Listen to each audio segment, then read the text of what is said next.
This woman you're looking at is a very deranged and sad person, and would commit one of the most disturbing murders caught on camera in Houston.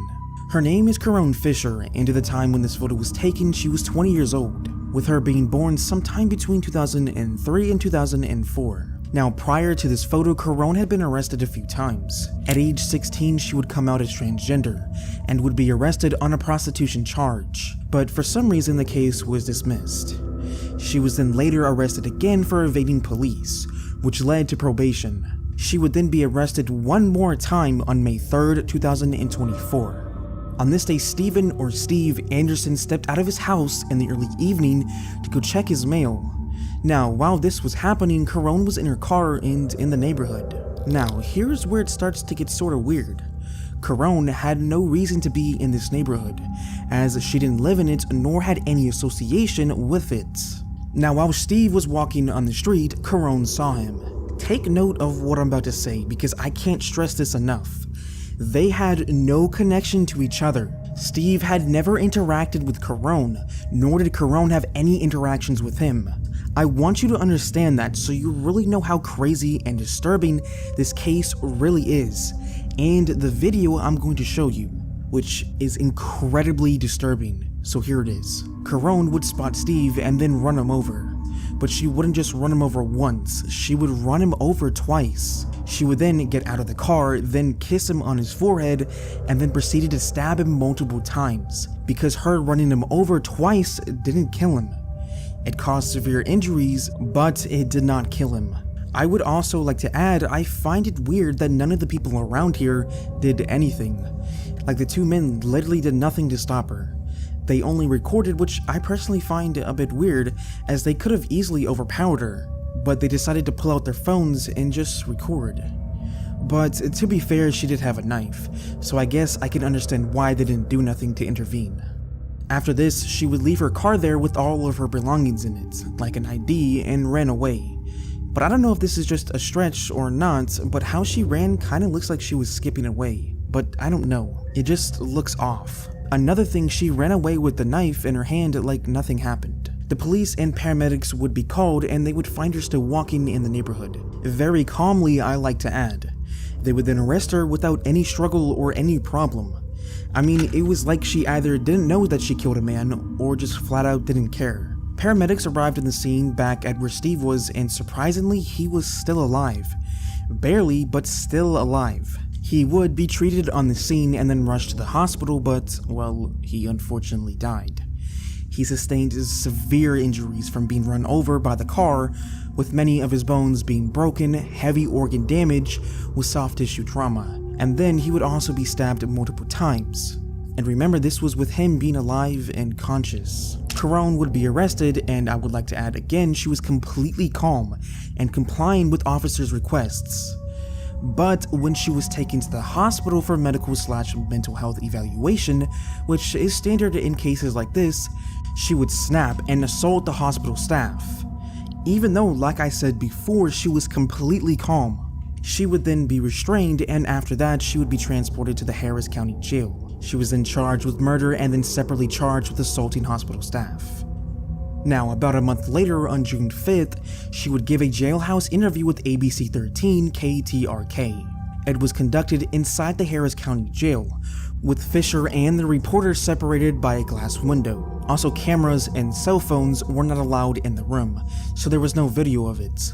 But the interviewer Brooke Taylor would say that Coron had no idea who this victim was, and that she could have killed anyone. The interviewer would also ask if she saw the video, and Coron said yes. The interviewer would also report that the most disturbing thing about this was that Coron was extremely calm, and that she had no regret or no remorse. As the interviewer would ask multiple times, with her saying nothing to the questions. She would also say that she did have a history of mental health issues. She would say that God saved her many times that day. So she said this was a random attack and it could have been anyone. She was a prostitute at 16 years old. She felt no remorse. She kissed him after running him over twice and then stabbing him. She would run away with the knife and leave her car at the scene. She would then not resist the police, but then attack the hospital staff, but she was calm when she was being arrested, and during the interview where she would say that God saved her many times that day. Taking everything together, her behavior shows severe emotional detachment, disorganized thinking, and disturbing belief systems. Now, while no diagnosis has been confirmed, these are signs of a serious untreated mental illness, which is obviously not an excuse to do this to a random person like Steve, as he was a retired 64-year-old man who worked for many years at the MD Anderson Cancer Center in Houston. And even after he retired, he still volunteered. He was also a father and a grandfather, leaving behind a daughter and 3 grandchildren. And from what the family said, he was also a good man, who absolutely did not deserve this. All he was doing was going to check his mail, but unfortunately he was randomly chosen to be killed by an unstable individual. Now the case is still going on, but it's clear that she will be convicted. And since Texas still has a death penalty, it's likely if she doesn't plead insanity, she'll likely get it, or possibly just a very long time behind bars. But until it goes to trial and a conviction is made, we don't know.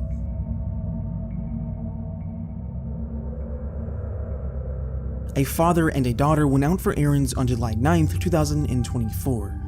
The father was Christopher Schultes, and his 2-year-old daughter, Parker Schultes. After finishing what they needed to do, Christopher drove them back to Marina, Arizona. When he got back to their house, Parker was taking a nap in the back seat of the car, and since Christopher didn't want to wake her up, he would leave her in the seat, although he would leave the car on with its AC on, as this is Arizona, which around that time was over 100 degrees outside. He would then walk inside, leaving her in there.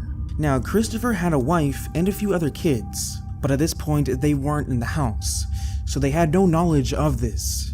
Although Christopher's wife would tell him multiple times before to not leave any of the kids in the car, because apparently he would do this a lot. Although those times when he did, if I had to guess, they weren't for long periods of time, as he would always come back and get them out of the car. Well, this time when he did it, he wouldn't come back for several hours.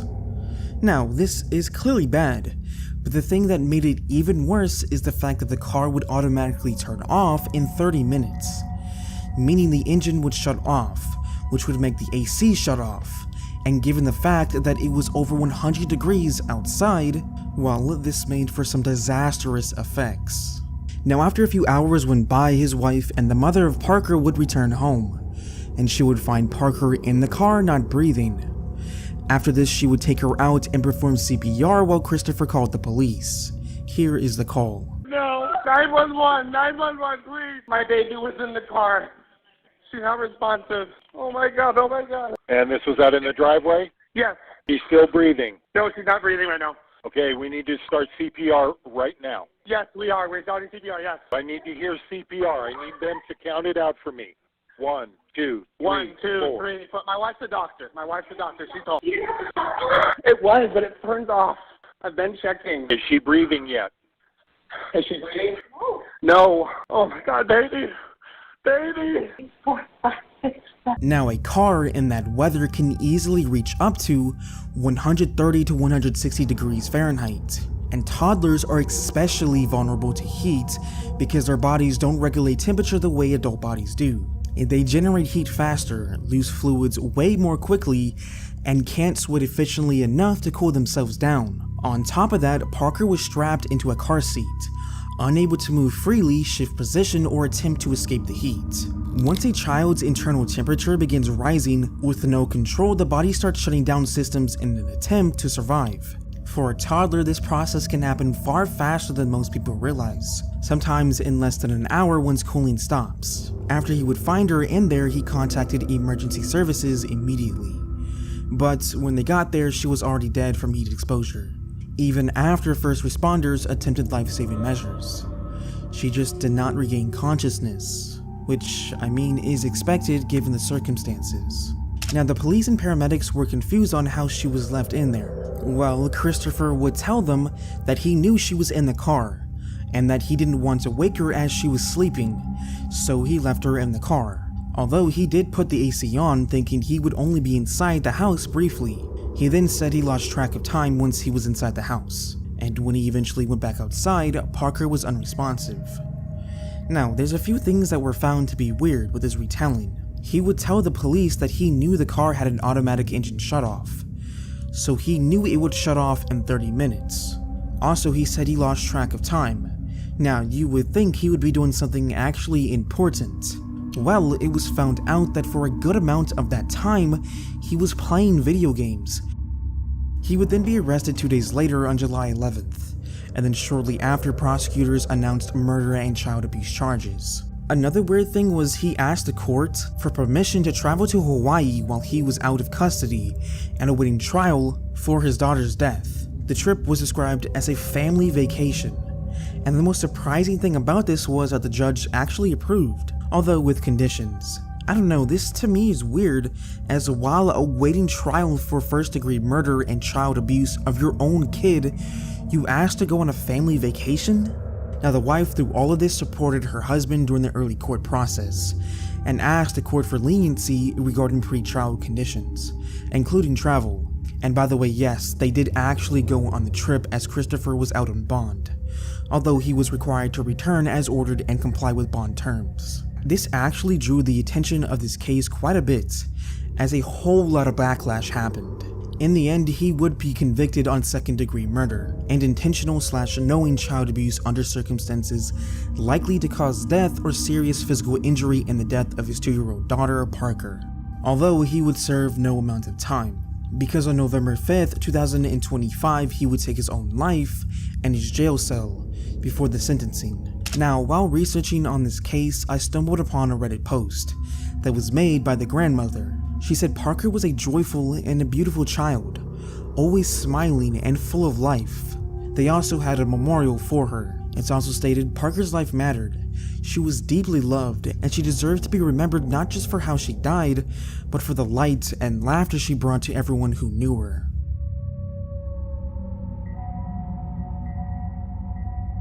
This is Nuet Lee. She worked at an Arby's based out of Houston, Texas for years. She would go far up in the company, making it to manager at this specific Arby's, and would continue this for some more years, gaining experience in becoming a well-respected manager as she did her job very well.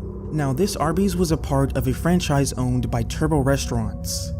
This franchise also had an Arby's in New Iberia, Louisiana. Now, that restaurant was understaffed and poorly ran, so they had Nuet temporarily transfer over there to be their new manager, as, like I said before, she did her job very well, so she would agree and bring her son with her as he also worked at the Arby's in Texas. So she left Texas and her other children and her family temporarily to go to this Arby's in Louisiana. Now, for several weeks, Nuet had been working at this location in Louisiana, and everything had been going good. Actually, the Arby's was getting more efficient and better overall, so clearly she was doing her job better than whoever was doing it before. Now, fast forward to May 11th, 2023. She had already been working there for over a month. Nuet Lee arrived at the Arby's before opening hours. At that time, she was alone inside the building. As part of her opening duties, she needed to assess the food supplies stored in the walk-in freezer. Now, if you have ever worked in fast food, like me, these stupid freezers are nothing like ordinary ones. They're large and extremely cold. Now, the freezer door is supposed to have a working latch to open from the inside and outside, but this isn't always the case at many of these restaurants. I would know because the specific fast food location I worked at, the latch on the inside was broken, because I guess they thought safety rules were for cowards, so anytime you went in there you had to push a box between the doors so you didn't get shut in. This is something she would have to deal with at this Arby's, as the manager really couldn't do anything about it. It's the franchise operator that has to make the change. Employees had reportedly complained about it and adapted by using makeshift solutions, such as tools or propping the door instead of the latch being properly repaired. This meant if the door closed fully, it might not be able to be opened again from the inside. Now, at some point during that morning, Nuet entered the freezer to retrieve items as part of her work. If I had to guess, she was probably taking some of the meat out to defrost it. But while she was inside, the door closed behind her. Now, I'm guessing she may have forgot to wedge something between the door. Or maybe she did, but the object got unwedged for some reason. When she realized this, she would attempt to open the door, But since the hatch was broken, she couldn't open it. And since no one was there at the restaurant and there was no way to contact anyone, she was stuck in the walk-in freezer. Now this was at like 4 to 6 a.m., as that's when the managers usually arrive to work. And the irregular employees like opening staff would arrive at 7 to 8 a.m., which was very bad for her, as in these freezers they usually get to -10 degrees Fahrenheit or -23 degrees Celsius. And given that she was just in her work uniform, in 1 to 3 hours, sometimes even faster depending on movement and stress, can easily kill you in these conditions. Especially considering that the freezer air strips warmth from the skin far faster than cold outdoor air, because it's confined, dry, and constantly circulating. After a couple hours, the normal employees would show up to work, including her son. He would arrive and call out to his mother, as he thought it was weird because the restaurant was not opening as expected. None of the meat was out and defrosting, and nothing was prepped either, and his mother was nowhere to be found. So he would go to the walk-in freezer to try to defrost the meat. He would pull the door open, and then that's where he found her. She was moving or breathing. What he also saw was blood on the freezer door. He would then call emergency services immediately. Police officers and paramedics would arrive at the Arby's location in New Iberia, Louisiana, and enter the freezer, where they found her unresponsive on the floor. They also saw the blood on the freezer door, which confused them, until they looked at her hands, as they had some injuries and blood on them. So what most likely happened was, when she realized the door would not open, her first instinct would have been the handle and latch area, because that is the only obvious exit point in a walk-in freezer. She would have pulled hard, then pushed, then likely hit or pounded around the latch seam when it didn't move. Now, walk-in freezer handles are metal, rigid, and often have sharp edges or seams, especially around a faulty latch. Repeated force in that area, especially with bare hands, would easily split skin. As panic increased and the cold numbed her hands, she likely lost fine motor control. At that point, instead of carefully pulling, the motion becomes blunt force, striking the door, the handle, or the surrounding metal with fists or her palms. The cold makes skin brittle and reduces pain feedback, so she may have not realized how badly she was injuring herself until blood transferred onto the door surface.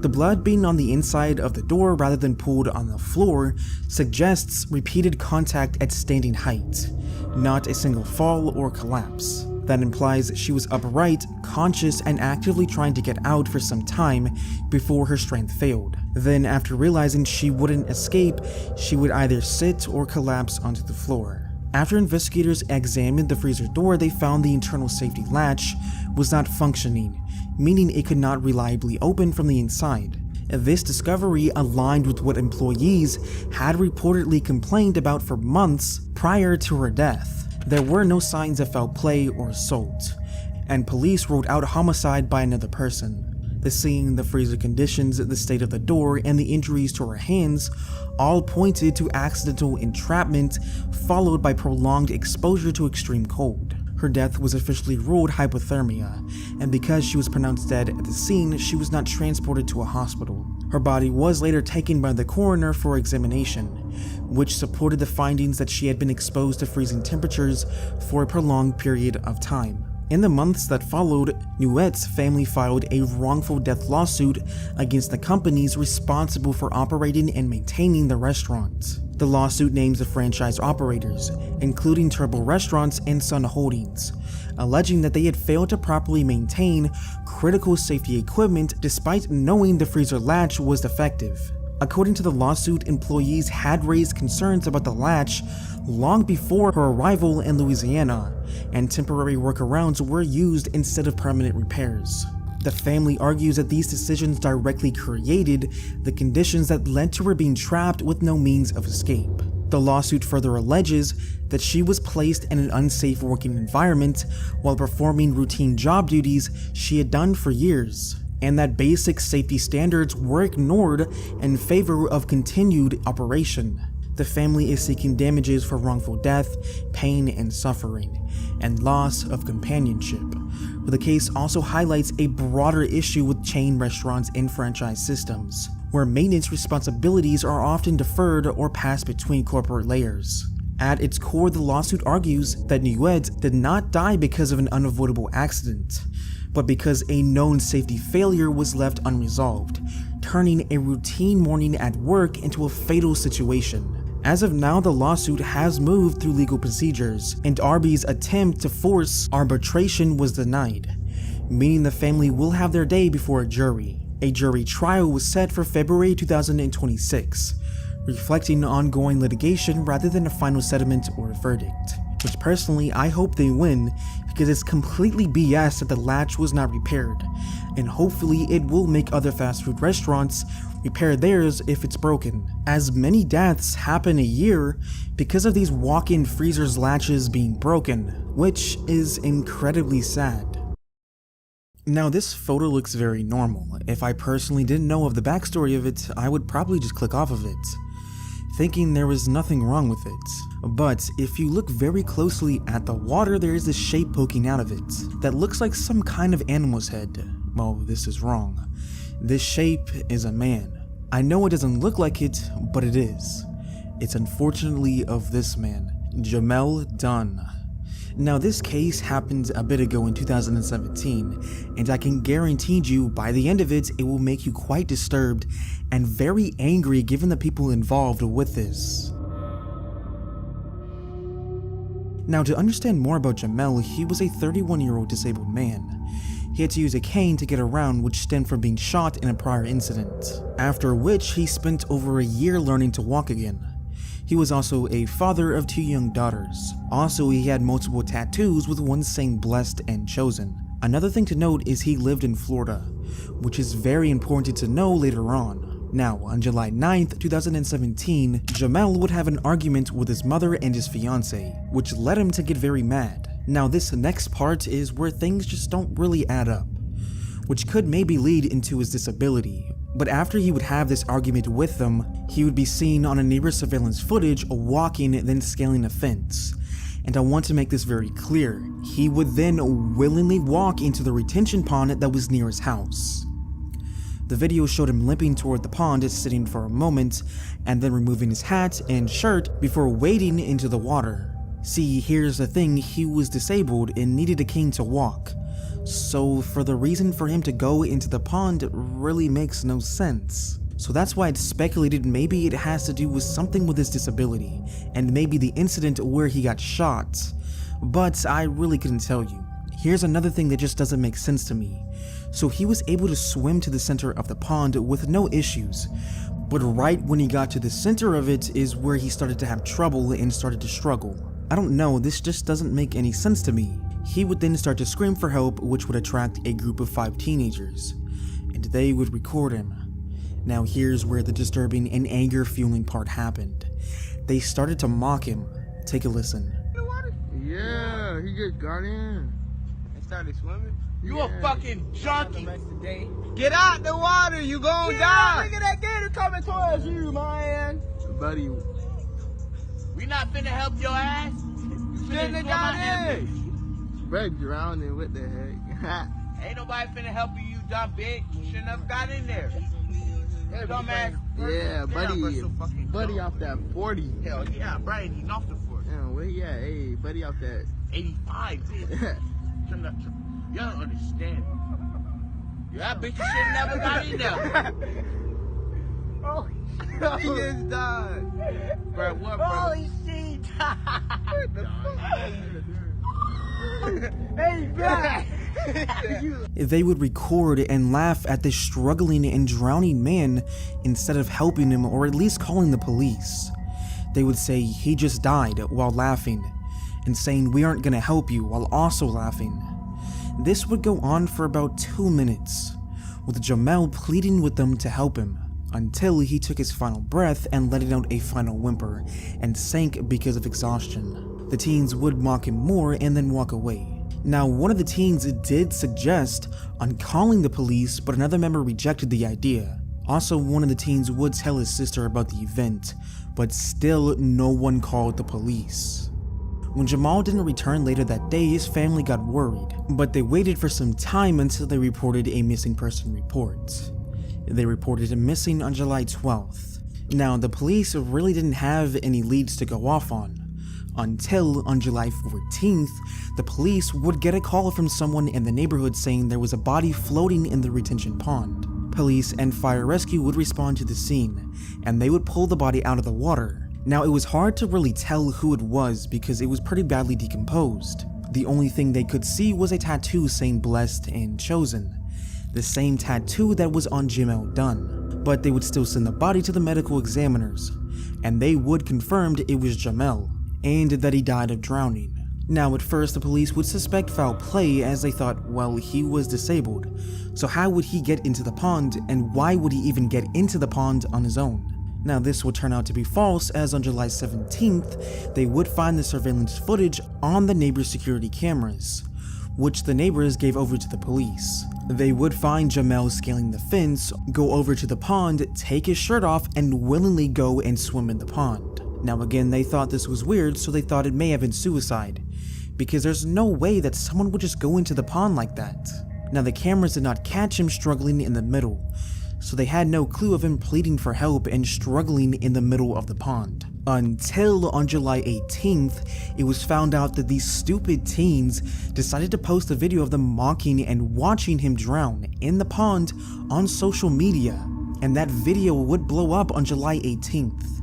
When a family friend of Jamel Dunn spotted the footage on social media and alerted the family, the link to the video was forwarded to the Cocoa Police Department on July 18th.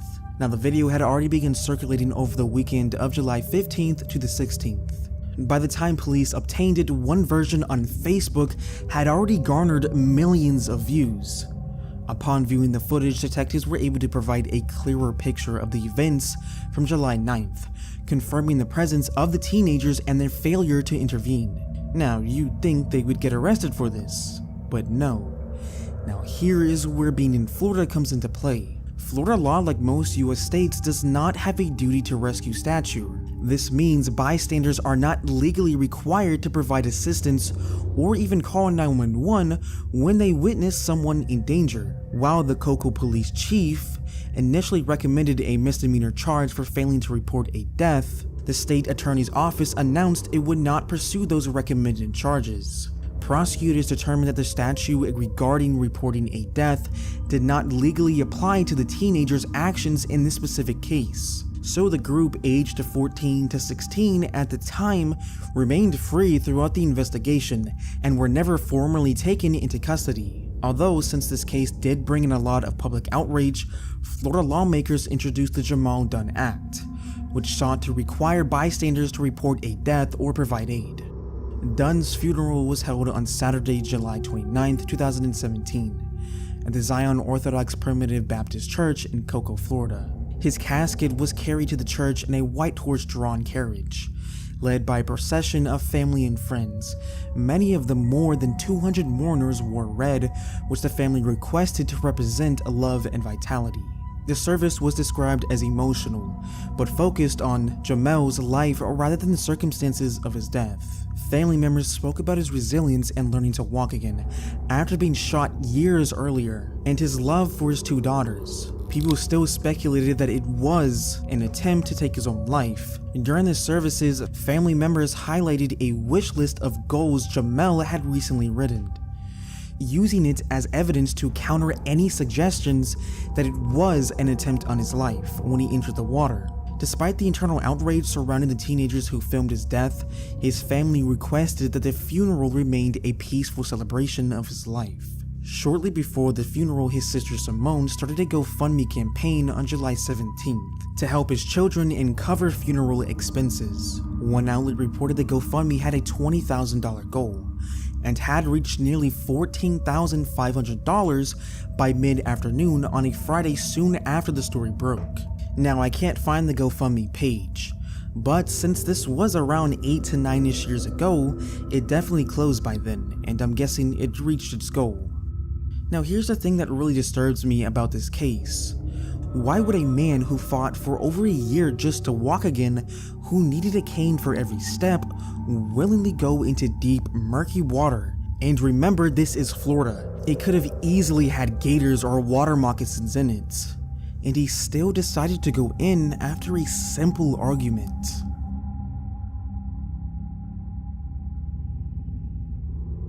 And there are many dangerous jobs in America, covering a wide range of work. When ranked by fatality rates, the deadliest job is logging, followed by roofing, after that comes fishing and hunting, and then construction. However, when you look at the data by industry instead of individual occupations, roofing is combined with other construction trades. When those occupations are grouped together, construction becomes the deadliest job overall, accounting for the highest number of workplace deaths. Now, these deaths are what you'd probably expect to see on a construction worksite, but what makes this case specifically unusual is how it played out, and how different it is to most of these deaths, at least part of it is, as where it happened isn't really a place you'd expect this to happen. Now, on March 4th, 2022, Aaron Henderson arrived at the North Central landfill in Polk County, Florida for work. Aaron worked as a spotter and a traffic control employee.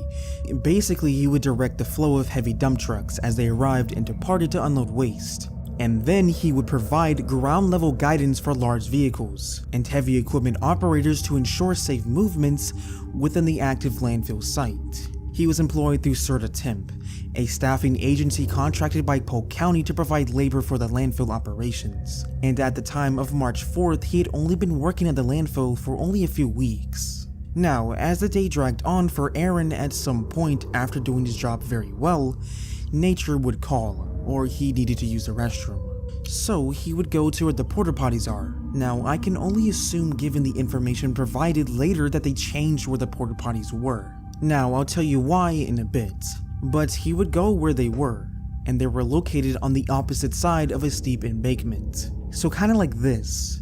He would go inside to do his business. Now, for whatever reason, they had the porta potty very close to the active work zone, which makes no sense as the porta potties, on most sites at least, are a bit away, or at least farther than where this was, and they are usually surrounded by fences and easily visible.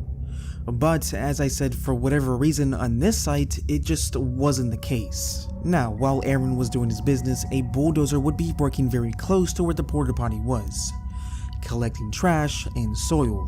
At some point, the bulldozer would push the trash and soil up the slope, which was his job. So I must point this out, the driver of the bulldozer had no clue the porta potty was even near where he was, which is why I'm assuming that they must have moved the porta potty there probably that day or very recently, because it doesn't make sense for him not to know where it was if it had always been there. But as he was pushing the soil and trash over the wall or this embankment, he would unfortunately go up the exact section where the porta potty was. And to make this all even worse, bulldozers have some major blind spots.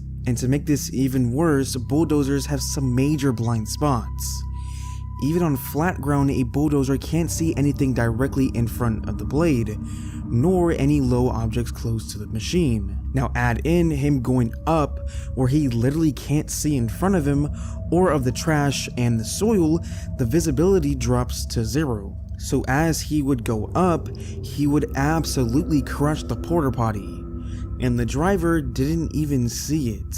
But he did feel a big old bump, so he got out and checked what that was. He would get out and then go behind the bulldozer and find out he crushed a porta potty.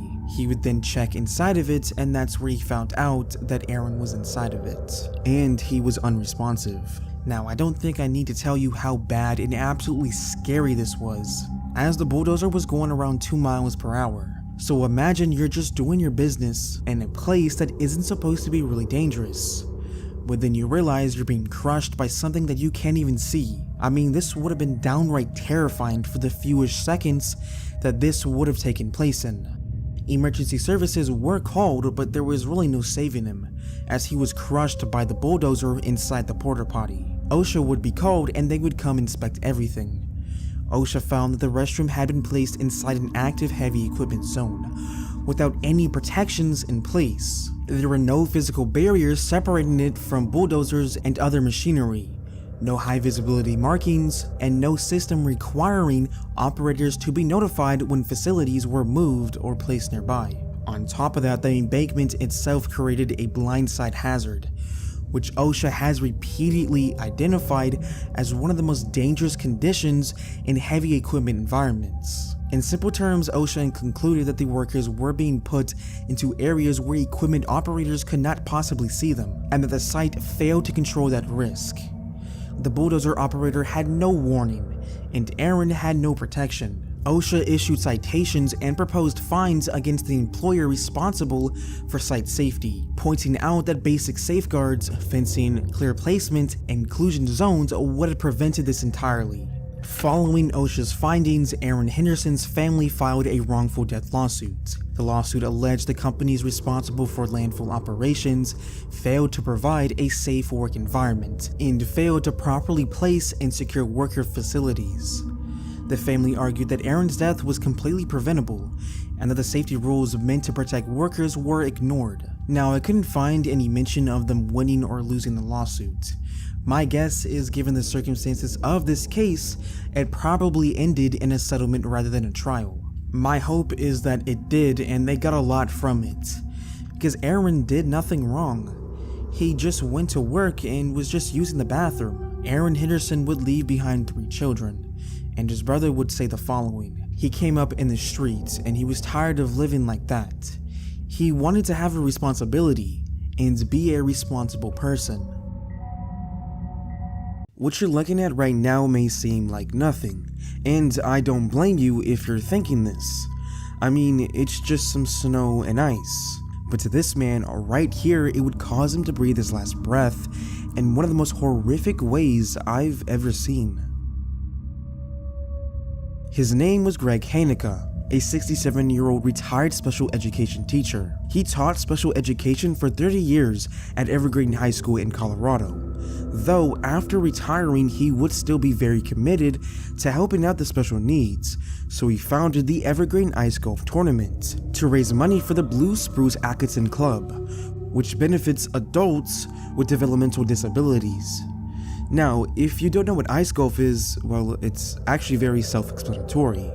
It's golfing, but on ice. Personally, I had no clue this was even a thing, but it's actually very popular, especially in Greenland, with them hosting events like the World Ice Golf Championship. Since this is on ice, you have to pick a lake, clear all the snow off of it, and mark specific holes and fairways, as the rules are basically the same as regular golf. Now, Greg picked to have the events at Evergreen Lake, as it was a well-known public space used for pickup hockey, ice skating, and fishing, making it an ideal spot to draw crowds for a charity fundraiser. Also, since because the EPRD already maintained a groomed ice rink on the lake, it provided a partially prepared environment for winter activities, though the tournament course was typically set up on separate, unmaintained sections of the ice. So Greg went out to Evergreen Lake on the morning of Thursday, January 22nd, 2015 to clear the snow on the ice.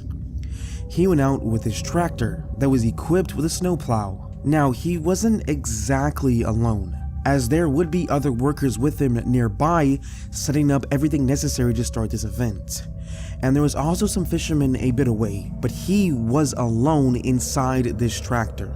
Now, to explain a bit more about this specific tractor, it was like golf cart size, so it wasn't one of these huge tractors like this. It kinda looked more like this one, pretty small for a tractor. It was equipped with a full cab to protect the operator from winter elements while plowing. So he went to do his work on the lake, clearing all the snow and marking spots to put holes in, until he felt the tractor shift. What he didn't know at the time was he encountered a weak spot or a soft spot. Now, I know what you may be thinking. Well, if there was skating and other activities on the lake, then how come none of them fell through this weak spot before? Well, those people were on the well-maintained ice rink. Greg was not.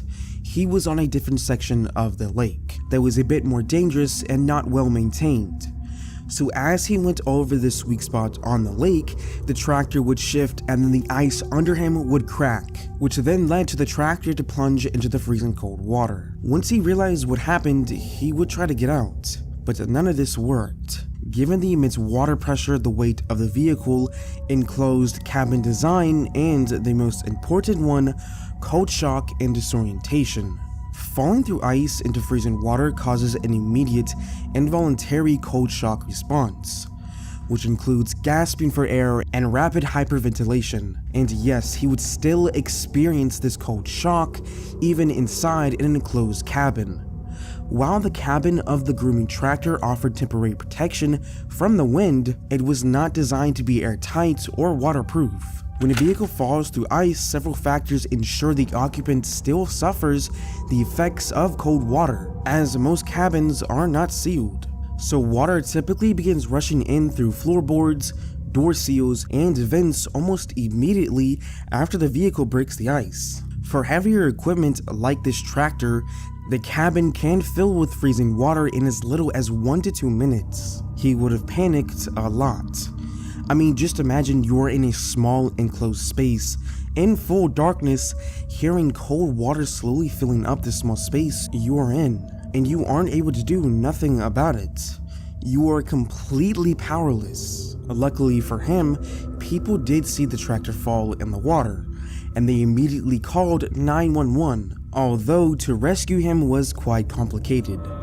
While fire rescue and police showed up fast, they would have to wait for the West Metro Fire Dive Team, who are specialists with the necessary equipment, like dry suits, breathing apparatus, and tethered lines, to enter the freezing water safely. Another reason was actually trying to locate where the tractor, was. See, the tractor did not stay at the surface, it plunged to the bottom of the lake.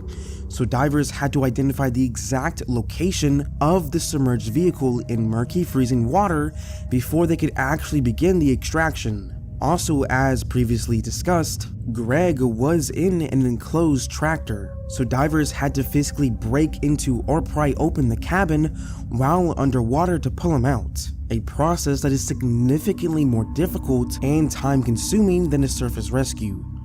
Another very big reason was ice safety for the rescuers, as the ice where the tractor fell was clearly unstable. Rescuers had to approach the hole with extreme caution to ensure that they and their heavy equipment did not also fall through, which would have created more victims and further delayed the operation. So this took around 35 to 40 minutes to actually retrieve his body. Once he was successfully pulled from the water at approximately 10:30 a.m., he was immediately moved to an ambulance and then to a flight for life helicopter for transport to the hospital, but he wouldn't be able to come back to life. He was pronounced dead later that day at St. Anthony Hospital. Greg died on January 22, 2015, from drowning and complications related to hypothermia after being submerged in freezing water for approximately 35 to 40 minutes. The 5th annual Evergreen Ice Golf Tournament,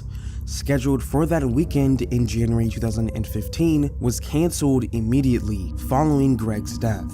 The Evergreen Park and Recreational District, or EPRD, also cancelled all other events on unmaintained sections of the lake for the rest of that winter season to review safety procedures. The community gathered for a candlelight vigil to honor Greg's legacy and volunteer work. While the specific ice golf tournament was cancelled, the mission behind it, raising money for adults with developmental disabilities through the Blue Spruce group, continues to be supported by the community in his memory. The Kiwanis Club of Blue Spruce Evergreen is hosting its annual tournament on Saturday, August 8th, 2026, which has replaced the ice golf tournament as a fundraising event to benefit adults with developmental disabilities. Greg left behind his wife, Ellen, and his only daughter, Joy, who loved him very much.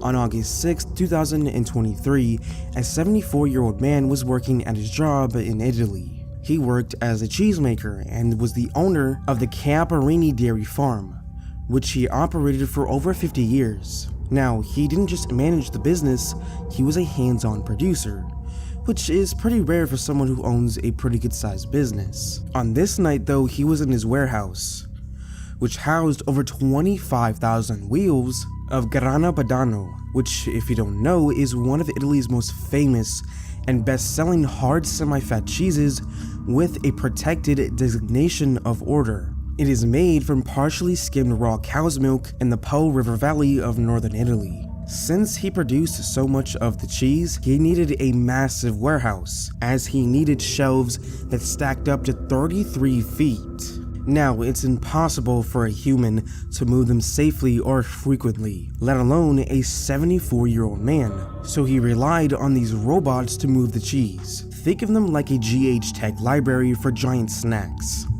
The robots are essentially automated forklifts that live in the aisles. They are designed to do the heavy lifting that would break a human's back. Here is how they handled the wheels. They would need to rotate the cheese so it could age correctly. As a more aged cheese wheel, the better it is. Kind of like wine. Another thing is it can't just sit there. The robots would have to move from shelf to shelf, sliding the 90-pound wheels out to flip them over so the moisture distributes evenly, and then they would have to groom the cheese, because as it ages, it creates a natural crust, which in turn would make mold, so the robot has a built-in rotating brush that scrubs it clean. So the reason why Giacomo, which is his name, came into work late at night was because he had gotten an alarm on his phone from the automatic cleaning robot. The sensors were designed to trigger an alarm if it found a wheel that was even slightly out of place on the 33 feet shelf, which it did. So Giacomo would bring his 50-year-old son with him to the warehouse to see what was wrong. So when they got there, they went inside to the aging room, which contained all the cheese wheels that were stacked high on the 33 feet shelves. They went to the shelf where the problem was. They then manually realigned the heavy cheese wheels that had triggered the sensor alarm. Once the wheels were straight, the system was ready to be turned back on. The son finished his part first, and then walked out the room. But Giacomo stayed at the control panel or near the machine to hit restart and to make sure the robot began its cycle properly. Now, literally seconds after the son walked back outside, he heard a thunderous roar come from the aging room. So naturally, he ran back inside and went straight to the aging room. And what he saw was this. The entire shelf where there was a problem was now on the floor. And since his father was standing literally right next to the shelf, well, he was crushed by it. Now, think about it. He wasn't just hit by one wheel. He was buried under approximately 1,500 to 25,000 wheels. At roughly 90 pounds each, that is over 1.3 million pounds of solid cheese falling from up to 33 feet high. The son would immediately call emergency services, and they would get there fast. But when they got there, they were faced with a huge problem. The other shelves were leaning now, which means they could collapse at any moment, meaning for them to safely get to Giacomo, they would need to remove all these other shelves and their cheese wheels, so they had to call in for backup from the urban search and rescue, because they were afraid that the vibration of their footsteps or moving the wrong wheel would cause the remaining shelves to fall on top of them. So for them to get to Giacomo, it would take 12 agonizing hours to remove all the cheese wheels and the shelves. So when they finally got to him, he was already dead. Luckily though, they recovered him in one piece, but he did have severe crushed injuries, and he most likely died instantly, as all that weight would have been fatal. And then you got to take into account his old age. His bones would have definitely been crushed, same with a lot of his vital organs. I mean, there was really no chance for him, unfortunately. After the body was recovered on Monday morning, the tragedy shifted from a rescue operation to a massive economic and emotional crisis for the family and the local community. Because the warehouse's climate control systems were destroyed and the building was no longer secure, the remaining 25,000 wheels were at risk of spoiling in the August heat. Other local dairy farmers and the Grana Padano Consortium rushed to help. They worked to salvage as many wheels as possible, moving them to other climate control facilities so the family wouldn't lose their entire livelihood on top of losing Giacomo. The estimated damage to the facility and the lost inventory was approximately 7 million euros, or $7.7 million. And that's according to BBC News. Local authorities and agricultural officials believe the automated cleaning robot likely malfunctioned. It is suspected that the machine, while attempting to rotate or clean the heavy wheels, moved incorrectly and struck one of the metal support beams with enough force to compromise the entire structure. Another strong theory is material fatigue. The shelves were holding a massive amount of weight, approximately 2 million pounds of cheese, around the clock. Investigators suspect that the years of constant vibration and heavy loading may have caused the metal in the racks to reach a breaking point, causing a shelf to buckle without warning. Once that first shelf gave away, the domino effect was unavoidable because the shelving units were interconnected. So as one rack fell, its weight pulled down the next, flattening 10 corridors of shelving in seconds. A funeral was held on Thursday, August 10th, 2023, attended by the local community, who remembered him as a supportive and generous patriarch.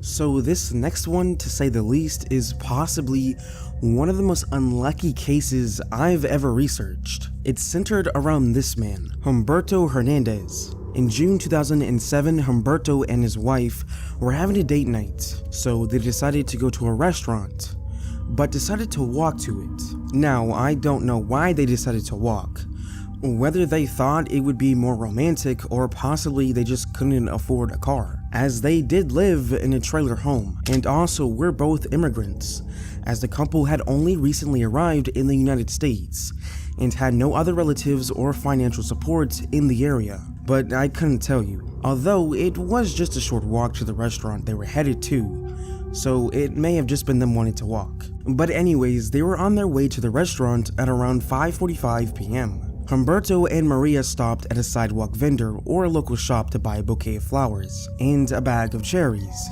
They would then continue their walk, but at 5:50 p.m. something very unusual happened. They heard a loud thump. Now, prior to this, a 45-year-old woman was in her car traveling down the road, where Humberto and Maria were walking on the sidewalk next to the road. She was driving a 2007 Ford Escape, and at around 5:50 p.m., her front passenger tire suddenly blew out, likely due to either striking an object, as she saw a sharp, shiny object in the road before her tire blew out, or possibly a mechanical failure. Because the car was a 2007 Ford Escape, fairly new at the time, it could have been a manufacturer defect or simply a freak puncture that occurred at the worst possible angle. But again, we don't know. But as the front tire blew, in turn, this would cause the 45-year-old woman to swerve her car onto the sidewalk, which would hit a fire hydrant. Now, during this, a loud thumping noise would happen, which is what the couple heard. Now, the woman sustained minor injuries, but was ultimately fine, although this case doesn't end here. As the car swerved and hit the fire hydrant, it hit it with such a perfect strike that it basically turned the hydrant into a rocket. Now, fire hydrants, instead of being one solid piece of iron bolted to the ground, the top part of the hydrant is connected to the underground pipe by breakaway bolts or flange designed to snap. This prevents a car from hitting a solid wall of iron, which was more likely to kill the driver. Instead, the hydrant is meant to snap off cleanly and tumble away, but it didn't. Because the SUV was swerving and tilting due to the blowout, the bumper hit the hydrant at a slanted upward angle. This didn't just snap the bolts, it flicked the 200-pound iron head into the air. At that exact millisecond, the high-pressure water main below, which can have 100 pounds of pressure per square inch, shot upward. Since the hydrant was already being tilted up by the car, the water hit the bottom of it like a piston, launching it like a rocket. So if the car had hit it head-on at a lower speed or even a mere few inches to the left or right, the hydrant would have just tumbled onto the sidewalk as intended. But that didn't happen. The 200-pound piece of iron instead flew 10 to 12 feet through the air, striking Humberto in the back of the head, as he and his wife were only 10 to 12 feet away from the mini-car accident. The 200-pound iron hydrant struck Humberto in the back of the head with such extreme velocity that it ricocheted off of him, smashed through a nearby fence, and finally landed about 20 feet away. Now, this caused severe trauma to his head. It caused catastrophic fractures to his skull.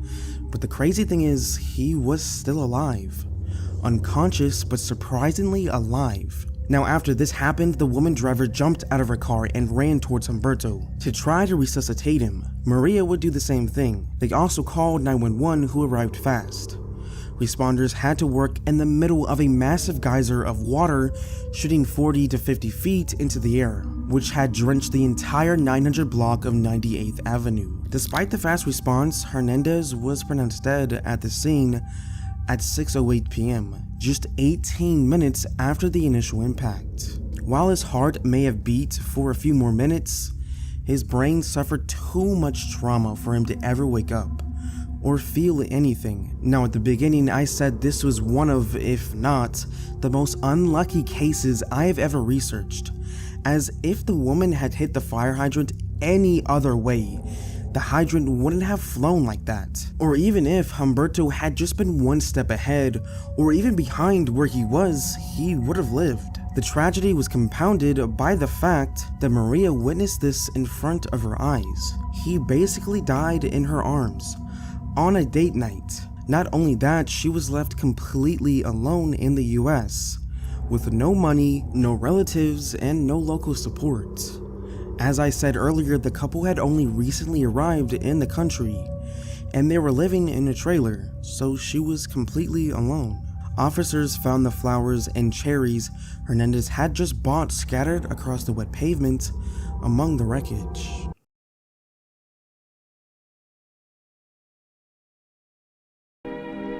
And now, folks, it's time to say goodnight. We sincerely appreciate your patronage and hope we've succeeded in bringing you an enjoyable evening of entertainment. Please drive home carefully and come back again soon. Good night.